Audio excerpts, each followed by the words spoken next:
بتعمل ايه هنا يا حبيبي؟ قاعد بسترزق وببيع مناديل. انت اسمك ايه؟ اسمي اياد. عندك كام سنة؟ 8. انت في مدرسة؟ اه.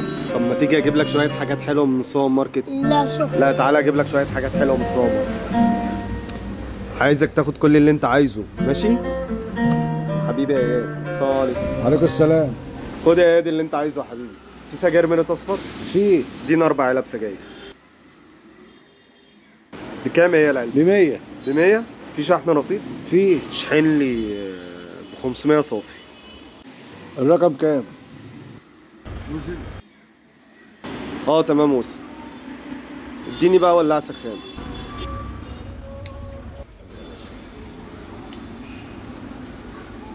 عندك زبادو؟ باشا العربيه بتاعتك قافله الطريق، بعد اذنك تعالى شيلها. طيب حاضر، لحظة واحدة بس. يا باشا بقول لك العربيه قافله الطريق. طب لحظة واحدة بس، لحظة واحدة وجاي يا معاك. باشا الناس كلها واقفه مكربسه، دي ساعه فطار، خلينا نخلص.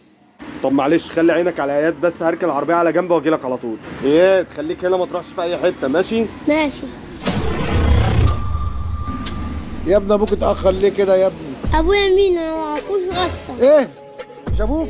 امال ده مين؟ انا بسترزق وببيع مناديل، فشعبت عليها، ما هو قايل لي تعالى اجيب لك حاجات حلوه. ده واخد حاجات فوق ال1000 جنيه، يعني انا كده اتضحك عليا؟